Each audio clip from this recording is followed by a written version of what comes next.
sekitar. Alam sekitar ialah fenomena sekeliling yang boleh mempengaruhi kehidupan sesuatu organisma. Alam sekitar adalah elemen yang sangat penting kepada kehidupan manusia. Sebagai contoh, manusia memerlukan sayur-sayuran yang mengandung zat daripada tumbuh-tumbuhan. Sesungguhnya, isu-isu alam sekitar semakin hari semakin mencabar. Sebagai contoh, masalah alam sekitar seperti pencemaran udara, pencemaran air, penebangan hutan secara tidak terkawal, tragedi tanah runtuh dan lain-lain. Oleh itu, masalah-masalah seperti ini telah menjadi cabaran dan memerlukan usaha daripada pelbagai pihak.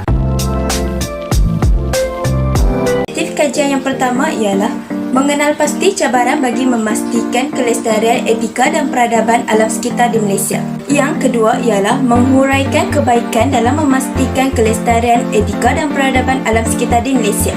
Yang terakhir ialah mengenal pasti langkah dalam menangani krisis alam sekitar di Malaysia.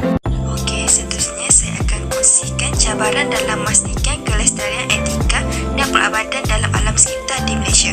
Cabaran pertama adalah disebabkan oleh kos pengurusan. Kenapakah kos pengurusan menjadi cabaran?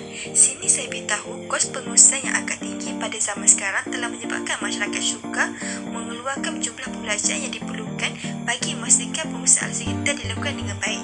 Jadi masyarakat tidak dapat menguruskan persekitaran kawasan tertentu secara komprehensif. Seterusnya, cabaran yang kedua adalah kelemahan sistem pendidikan negara.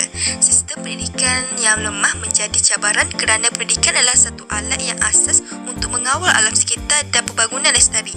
Namun begitu, dalam menempuh peredaran zaman yang pesat ini, sistem pendidikan negara menjadi semakin lemah. Perkara ini dapat dilihat apabila mata pelajaran khusus yang berkaitan alam sekitar semakin gagal diterapkan di sekolah. Oleh disebabkan itu, mereka ini akan sering tergolong untuk melakukan sesuatu yang menyebabkan berlakunya pencemaran alam sekitar. Berikutnya, cabaran ketiga adalah kelemahan penguasaan undang-undang. Ini susulan pendarahan berbagai isu yang berkaitan dengan beberapa insiden pencemaran yang berlaku di dalam negara kita semenjak kebelakangan ini. Namun demikian, dapat dilihat apabila isu pencemaran alam sekitar ini dipandang ringan dan dipandang remeh juga kepada berbagai pihak. Dan dengan ini telah membawa kesan negatif yang berpanjangan kepada terhadap kesihatan manusia dan haiwan. Seterusnya adalah kebaikan dalam memastikan kelestarian etika dan peradaban alam sekitar di Malaysia. Yang pertama adalah kesihatan manusia terjamin. Etika alam sekitar menyatakan bahawa manusia sebagai salah satu anggota ekologi perlu bersifat peka terhadap alam sekeliling tanpa membezakannya antara satu sama lain. Hal ini kerana setiap kehidupan memerlukan persekitaran yang bersih untuk meneruskan kelangsungan dalam kehidupan. Kebaikan yang kedua adalah keseimbangan ekosistem terjamin. Ekosistem merupakan tempat di mana manusia dan hidupan lain saling berinteraksi untuk hidup seperti untuk mendapatkan makanan. Tanpa keseimbangan ekosistem, bencana alam akan lebih kerap berlaku. Contohnya tanah runtuh, banjir kilat dan lain-lain lagi. Kebaikan yang terakhir sekali adalah dapat memajukan sektor pelancongan.